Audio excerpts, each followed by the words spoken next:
Habari za muda huu ndugu mpendwa msikilizaji na mtazamaji wa Congo Post News. Natumaini kwamba uko salama salamini popote ulipo unapoendelea kutega sikio au kusikiliza kupitia mtandao wetu wa YouTube. Kama ni mara yako ya kwanza kufuatilia habari kupitia Congo Post News, hakikisha unajiabone, una comment vile vile una partage, wala unaweza kutuandikia kwenye namba ambayo unaendelea kuiona hapo kwenye video au kwenye picha na ukatupatia maoni yako aiza mapendekezo yako. Karibu katika taarifa yetu hii ya jioni ya leo tarehe 27 mwezi wa 4 mwaka 2026. Karibu.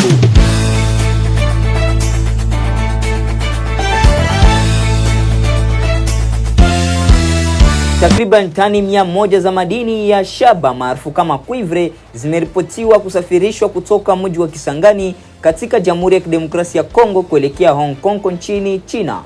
Taarifa hii imeibua mjadala mkubwa kuhusu usimamizi wa rasilimali za nchi hiyo pamoja na uwazi katika sekta ya madini.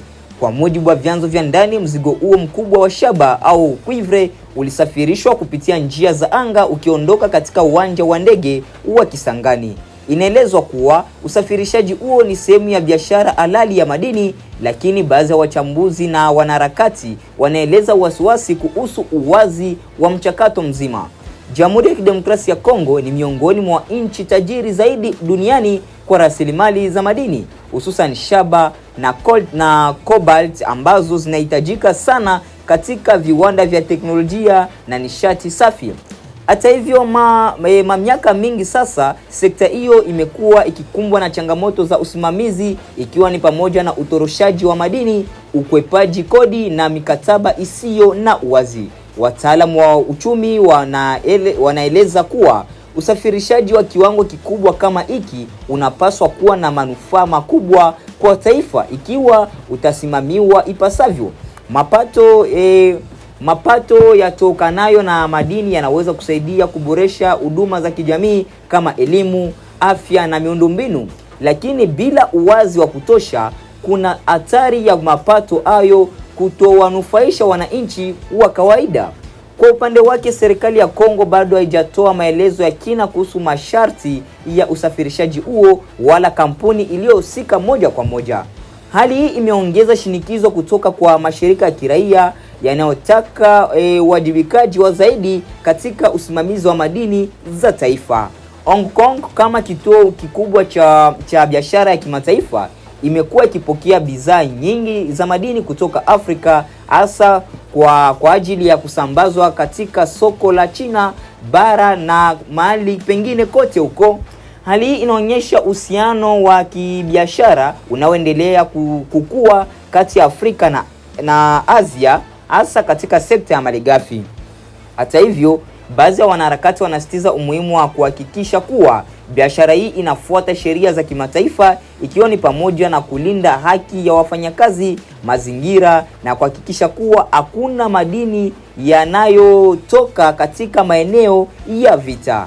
Kwa kumalizia, tukio hili la usafirishaji wa karibu tani 100 za madini au tani 100 ya shaba au cuivre kutoka Kisangani inaonyesha umuhimu wa sekta ya madini katika uchumi wa Kongo, lakini pia imeibua maswali muhimu kuhusu uwazi, uwajibikaji na usimamizi bora wa rasilimali hizo. Wananchi wengi sasa wanasubiri majibu ya wazi kutoka kwa mamlaka husika.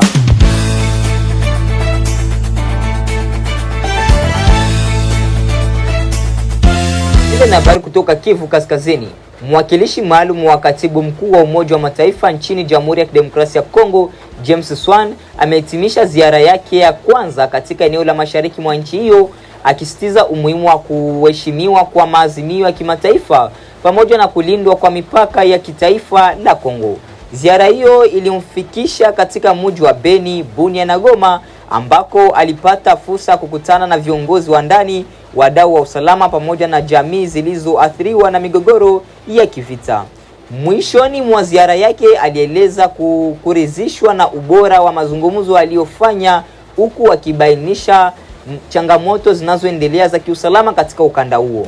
Katika mazungumzo yake alisisitiza kwa nguvu umuhimu wa kulinda raia, akieleza kuwa hilo ndilo jukumu kuu katika eneo ambalo bado linakumbwa na vitendo vya vurugu na mashambulizi ya mara kwa mara.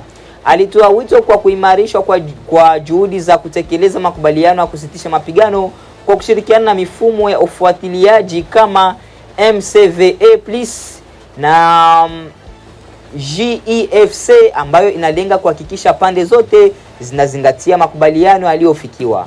Akiwa mjini Goma, James Swane alisitiza utekelezaji wa maazimio nambari 2773 na 2808 ya Baraza la Usalama la Umoja wa Mataifa. Maazimio hayo yanasitiza uungwaji mkono wa jumuiya ya kimataifa kwa uhuru na ukamilifu wa mipaka ya Kongo pamoja na juhudi za kurejesha amani katika maeneo ya vita. Majadiliano hayo pia yalihusu namna ya kuimarisha mifumo ya kufuatilia usitishaji wa mapigano na kuendeleza mipango mbalimbali ya amani inayoendelea katika eneo hilo. Hii ni pamoja na juhudi za kuimarisha mamlaka ya serikali katika maeneo yaliyoathiriwa na uwepo wa makundi ya waasi. Kwa upande wake, mkuu huyo wa ujumbe wa MONUSCO aliwataka wadau wote kuheshimu ahadi zao na kuchagua njia mazungumzo badala ya vita. Alisitiza kuwa Umoja wa Mataifa utaendelea kuunga mkono serikali na wananchi wa Kongo katika harakati za kurejesha amani ya kudumu. Ziara hii inakuja katika kipindi ambacho mashariki mwa Kongo inaendelea kukabiliwa na changamoto za kiusalama, hasa kutokana na mzozo unaohusisha makundi ya waasi ikiwemo M23. Kwa kumalizia, ujumbe mkuu wa James Swane ni wito wa kuheshimiwa kwa sheria za kimataifa, kuimarishwa kwa ulinzi wa raia na kuendelezwa kwa mazungumzo kama njia pekee ya kufikia amani ya kudumu katika eneo hilo lenye changamoto nyingi.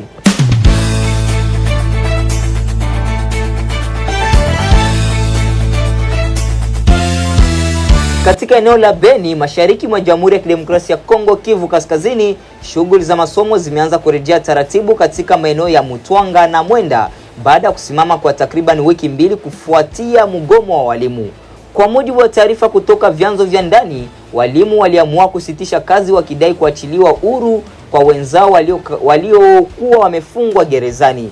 Mgomo huo uliathiri kwa kiasi kikubwa mfumo wa elimu katika maeneo hayo, huku wanafunzi wengi wakibaki majumbani bila masomo kwa muda wote wa mgogoro huo. Sasa, licha ya kurejea kwa baadhi ya walimu darasani, hali hii bado si ya kawaida kabisa. Shughuli zinaanza kwa kusuasua, huku baadhi ya walimu wakisita kurejea kikamilifu hadi pale madai yao yatakapopatiwa ufumbuzi wa kudumu.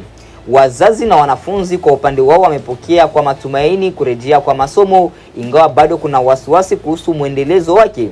Viongozi wa elimu katika eneo hilo wanasema kuwa juhudi zinaendelea ili kuhakikisha walimu wote wanarudi kazini na ratiba za masomo zinarejea katika hali ya kawaida. Hata hivyo, hakuna taarifa kamili iliyotolewa kuhusu hatima ya walimu waliokamatwa, jambo ambalo linaendelea kuzua sintofahamu. Wachambuzi wa masuala ya elimu wanaonya kuwa migogoro ya mara kwa mara kati ya walimu na mamlaka inaweza kuathiri vibaya ubora wa elimu, hasa katika maeneo ambayo tayari yanakabiliwa na changamoto za kiusalama. Wanasitiza umuhimu wa mazungumzo ya wazi kati ya pande husika ili kuepusha usumbufu wa mara kwa mara kwa wanafunzi. Kwa wakazi wa Mutwanga na Mwenda, kurejea kwa masomo ni hatua muhimu, lakini bado wanahitaji uhakika wa kudumu kwamba hali kama hii haitajirudia tena. Wengi wanatoa wito kwa serikali kuchukua hatua za haraka na za haki ili kutatua mgogoro huo.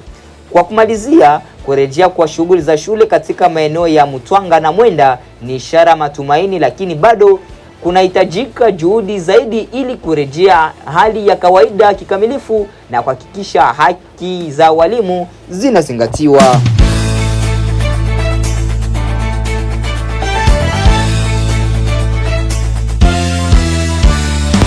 Baada ya kusikiliza taarifa zetu za habari kutoka nchini Jamhuri ya Kidemokrasia ya Kongo, basi acha nikunge moja kwa moja na habari za kimataifa. Karibu.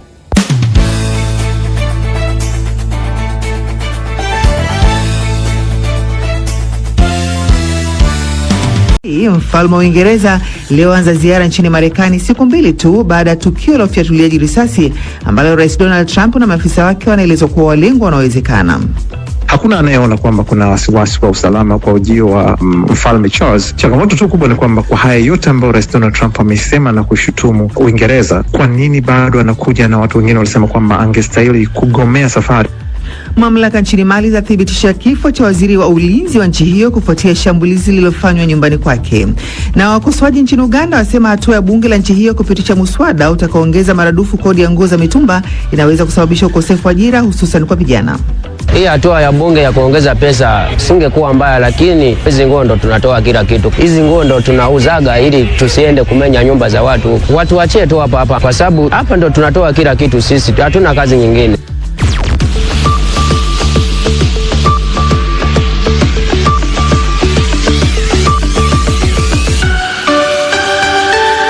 Kwanza ni muktasari wa habari za ulimwengu na Victor Kenan, karibu. Shukran Halima. Waziri wa mambo wa nje wa Iran Abbas Araghchi amesema ziara yake nchini Oman iliyohitimishwa Jumapili ililenga kuchunguza njia za kuhakikisha usafiri salama wa meli kupitia mlango wa bahari wa Hormuz. Maoni yake yaliungwa mkono na mwenzake wa Oman Badri Abdul Saidi, ambaye alisisitiza kuwa diplomasia zaidi inahitajika sambamba na suluhisho za vitendo ili kufungua tena njia hiyo muhimu ya majini. Bwana Araghchi ameelekea Urusi ambako atafanya mazungumzo na Rais Vladimir Putin hii leo. Duru hii ya hivi karibuni ya diplomasia inakuja wakati juhudi za amani kati ya Iran na Marekani zikiwa katika hali tete kufuatia kuvunjika kwa mazungumzo yaliyopangwa kufanyika nchini Pakistan. Wizara ya afya ya Lebanon imesema mashambulizi ya Israel kusini mwa nchi hiyo yamesababisha vifo vya watu wasiopungua 14 siku ya Jumapili na kuwajeruhi takriban 40 licha ya kuwepo kwa makubaliano ya kusitisha mapigano yanayoendelea nchini humo. Zaidi na Florian Kaijage. Jeshi la Israel lilisema lililenga kile lilichokiita makundi ya kigaidi yanayorusha makombora na magara ya kuhifadhi silaha yanayotumiwa na Hezbollah. Kwa mujibu wa masharti ya makubaliano ya kusitisha mapigano ambayo yameongezwa hivi karibuni, Israel ina haki ya kujibu mashambulizi yanayokaribia au yanayoendelea na imekuwa ikilenga maeneo muhimu ya Lebanon takriban kila siku. Awali, IDF ilitangaza kuwa mmoja wa wanajeshi wake ameuawa na wengine 6 kujeruhiwa na shambulio la ndege isiyo na rubani la Hezbollah kusini mwa Lebanon siku ya Jumapili. Pande zote mbili zimekuwa zikishutumiana kwa kukiuka makubaliano ya kusitisha mapigano mara kwa mara. Waziri wa ulinzi wa Mali Sadio Kamara amefariki kufuatia shambulio la kujitoa mhanga kwa bomu katika makazi yake jirani na mji mkuu wa nchi hiyo Bamako siku ya Jumamosi. Shambulio hilo lilikuwa moja ya mashambulizi kadhaa yaliyopangwa kwa pamoja na wanamgambo wa kijihadi na waasi wa Tuareg katika miji kadhaa. Kiongozi wa muungano wa mataifa ya Sahel ambayo pia inajumuisha Mali na majirani zake Niger na Burkina Faso, Ibrahim Traore amelaani mashambulizi hayo akisema yaliungwa mkono na maadui wa mapambano ya ukombozi wa Sahel.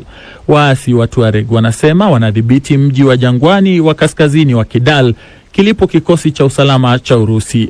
Makazi ya kiongozi wa kijeshi wa Mali Jenerali Assimi Goita pia yalishambuliwa lakini yuko salama.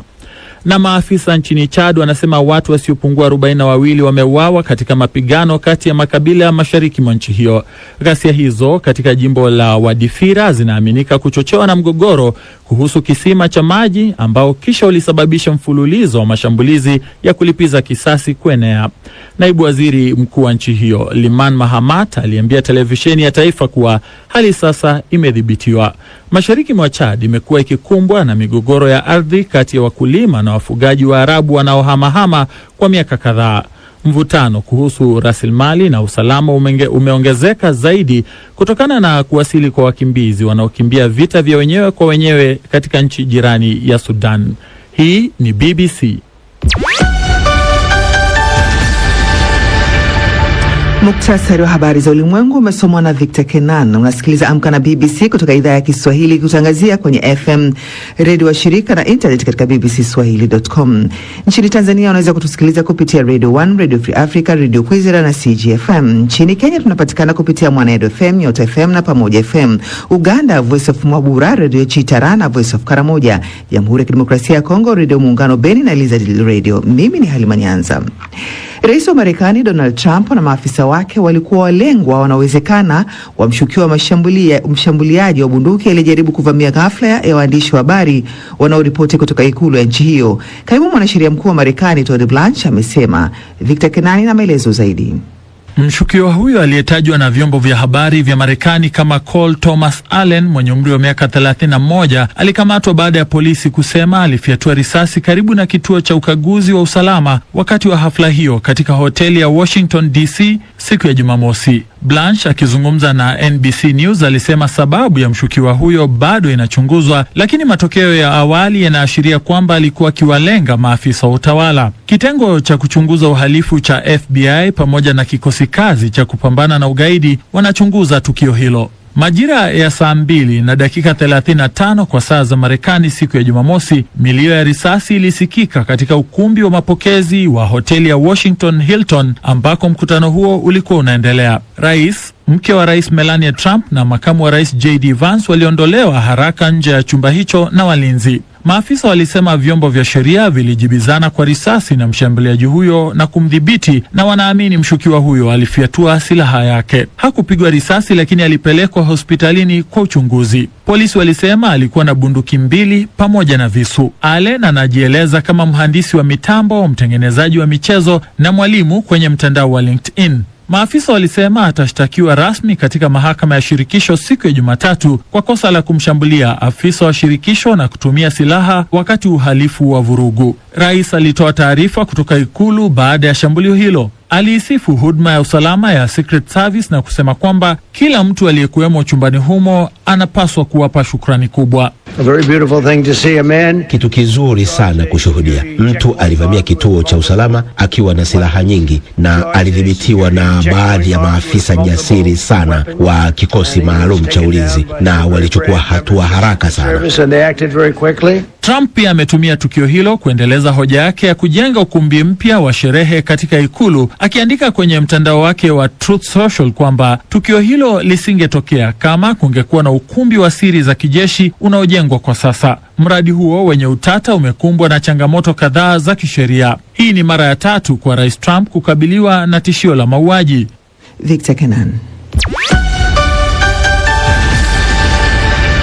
Mamlaka nchini Mali zimethibitisha kwamba waziri wa ulinzi wa nchi hiyo Jenerali Sadio Kamara amefariki dunia kufuatia shambulio lililofanywa nyumbani kwake. Katika taarifa iliyotolewa jana usiku, imesema gari lililobeba milipuko ambalo lilikuwa linaendeshwa na dereva aliyejitoa mhanga lililenga makazi yake. Shambulio hilo ni sehemu ya mashambulizi yanayofanywa na wapiganaji wenye itikadi kali na waasi wanaotaka kujitenga nchini humo. Martha Saranga na taarifu zaidi. Jeshi la mamluki wa Urusi wanaosaidia serikali ya Mali wanatarajiwa kujiondoa katika mji wa Kidal baada ya mapigano makali yaliyodumu kwa siku 2. Kundi la waasi la Azawad Liberation Front linalotaka kuanzisha taifa huru la Watuareg kaskazini mwa Mali limesema sasa linadhibiti sehemu kubwa ya mji huo. Mashambulizi haya yalikuwa sehemu ya operesheni kubwa iliyoratibiwa na makundi mbalimbali yenye silaha nchini humo. Ripoti zinaonyesha kuwa mashambulizi yalifanyika katika maeneo kadhaa ikiwemo mji mkuu Bamako pamoja na miji ya Gao, Kidal, Mopti na Sevar. Wakati huo kundi la wanamgambo wenye uhusiano na mtandao wa Al-Qaeda linalojulikana kama Jamaat Nusrat al-Islam wal Muslimin au Jinim lilifanya mashambulizi ya wakati mmoja katika maeneo tofauti ya nchi hiyo. Katika tukio hilo, taarifa zinasema kuwa waziri wa ulinzi wa Mali Sadio Kamara aliuawa karibu na mji mkuu Bamako. Kwa miaka mingi sasa, Mali imekuwa ikikumbwa na machafuko ya usalama kutokana na makundi ya wanamgambo wa Kiislamu pamoja na waasi wa kabila la Tuareg wanaotaka kujitenga. Wadadisi wa mambo wanasema mashambulizi haya yanaweza kuwa miongoni mwa mashambulizi makubwa zaidi yaliyoratibiwa nchini Mali katika miaka hivi karibuni, hali inayozidisha hofu kuhusu usalama na uthabiti wa nchi hiyo. Martha Saranga. Katika juhudi za kukuza na kupanua matumizi ya lugha ya Kiswahili, mataifa ya Afrika Mashariki yameendelea kuipa uzito mkubwa lugha hii adhimu, hasa katika elimu ya sekondari na vyuo vikuu. Ili kupata ufafanuzi zaidi kuhusu hatua hii na utekelezaji wake, nimezungumza na Aida Mutenyo, mhadhiri katika chuo kikuu cha Kabale nchini Uganda, pamoja na Ferdinand Ndahayo, mwalimu wa lugha ya Kiswahili na mwandishi wa riwaya wa vitabu vya watoto kutoka Kigali, Rwanda. Kwanza Aida anaanza kuelezea nafasi ya lugha ya Kiswahili katika nchi hizi za Afrika Mashariki. Lugha ya Kiswahili kulingana na katiba yetu, ibara ya 6 inasema kwamba Kiswahili kitatumika kama lugha ya pili. Kwa hivyo ni lugha ambayo inatambulika rasmi, japo hakuja kuwepo na sheria ya kuelezea ama kufafanua ni kwa jinsi gani ama ni wapi itatumika rasmi. Pili, lugha ya Kiswahili ni lugha kama ya mawasiliano. Kwa hivyo hakuna mtu ambaye anakataza mtu kutumia Kiswahili, na sekta mbalimbali ambazo zinatumia Kiswahili. Kitambo Kiswahili kilijulikana kutumiwa na jeshi, alafu kikapaka picha mbovu ile kwa jeshi. Sasa hizi Kiswahili kinafundishwa katika shule za sekondari, shule za msingi, vyuo vikuu, sokoni, kila mahali Kiswahili kinatumika. Inategemea wewe ambao umetaka kukitumia unakitumia wakati gani. Rwanda Kiswahili.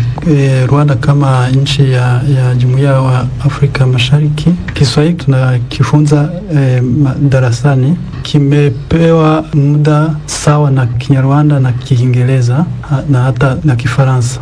Na pia Kiswahili kinatumiwa katika shughuli za biashara. Na sasa mjini Kigali, kwa sababu Kigali kuna uingiliano wa watu kutoka nchi tofauti za Afrika Mashariki. Kuna watu wanaotoka Kongo, Tanzania, Kenya. Na kwa shule kuanzia darasa la ngapi watoto wanajifunza Kiswahili ama wanafunzi wanaanza kusoma Kiswahili? Kuanzia shule ya sekondari. Shule ya sekondari. Ya msingi hawasomi Kiswahili. Hawasomi Kiswahili. Sekondari ndo wanaanza na kujifunza lugha ya Kiswahili. Kutoka kidato cha kwanza, ukifika katika kidato cha 3, ukichagua mkondo wa lugha ndipo utaendelea na Kiswahili. Ni kama katika chuo kikuu ukichagua mkondo wa lugha ndipo utaendelea pamoja na Kiswahili, lakini kwa ujumla ni kutoka kidato cha kwanza hadi kidato cha 3. Katika kuhakikisha kwamba Kiswahili kinakuwa, mbinu gani ambazo mnatumia zaidi na kufundisha mashuleni? Kama ulivyosema, maofisini wanatumia Kiswahili, Kinyarwanda na Kiingereza na Kifaransa, lakini kuna majuhudi tofauti ya kukuza na kulinda lugha hiyo. Kiswahili kilikuwa kifundishwa madarasani masaa 2. Sasa hivi waliongeza masaa wanafunzi wanayokisomea darasani. Kuna walimu ambao wanafundishwa, wanapewa uwezo wa kukifundisha vizuri. Na taarifa hiyo inatuelekeza moja kwa moja katika michezo na Florence Kaijage. Karibu. Asante sana Halima Nyanza. Tuanzie huko England ambako Chelsea imefanikiwa kutinga fainali ya kombe la FA baada ya kuichapa Leeds United 1-0 katika mchezo wa nusu fainali uliopigwa katika dimba la Wembley. Goli pekee la kichwa la Enzo Fernandez, raia wa Argentina, lilitosha kuipeleka The Blues fainali na itakabiliana na Manchester City iliyoishinda Southampton 2-1 juzi Jumamosi. Ushindi wa Chelsea ambao wachezaji wake walionekana kujituma mno umekuja siku 4 tu tangu klabu hiyo ya London kumtimua kazi mkufunzi wake Liam Rosenhill aliyedumu klabuni hapo kwa siku 106 pekee kutokana na mfululizo matokeo mabovu kwa wachezaji wakionekana kuwa legelege na kutokujituma na kusababisha madai ya kuwepo mgomo baridi. Uongozi wa The Blues ulifikia kikomo cha uvumilivu baada ya mabingwa hao mara 6 wa ligi kuu juu kabisa England kupoteza michezo 5 mfululizo bila kufunga goli, ikiwa ni mara ya kwanza tangu mwaka 1912. Zamani sana, hata BBC ilikuwa haijaanzishwa. Klabu ya Galatasaray imewashutumu waamuzi nchini Uturuki kwa kuwa na uovu ndani siku chache tu baada ya kusitisha uhusiano na shirikisho la soka la nchi hiyo. Klabu hiyo ya ligi kuu ya Uturuki ilitoa madai hayo kwenye mitandao ya kijamii wakati wa ushindi wa 3-0 Jumapili dhidi ya wapinzani wao wakuu wa jiji la Istanbul, Fenerbahce. Wakati wa mapumziko na huku Galatasaray wakiongoza 1-0, klabu ilielekeza hasira zao kwa waamuzi katika machapisho mawili kwenye. Na ni hapo ndipo tunapohitimisha matangazo yetu ya siku ya leo tarehe 27 mwezi wa 4 mwaka 2026. Na basi kama ni mara ya kwanza kufuatilia habari kupitia Congo Post News, hakikisha unajiabone, una comment, vile una partage na mtu wengine banasema, una subscribe, una like, una comment, pia una share ili habari endelee kuwafikia walio wengi. Wala unaweza kutuandikia kwenye namba ambayo unaendelea kuiona hapo kwenye video na ukatupatia maoni yako, aiza mapendekezo yako. Na basi acha tuendelee kutosha shukrani zetu za dhati kwa wote wanaoendelea kuchagula Congo Post News kama kituo chao chema na bora cha matangazo. Niana mazungumzo yetu na kisha tunawaletea habari sahihi tunaweza kuaminika tena kwa muda muafaka. Basi tukutane katika taarifa ya kesho asubuhi na saa 12 ya asubuhi.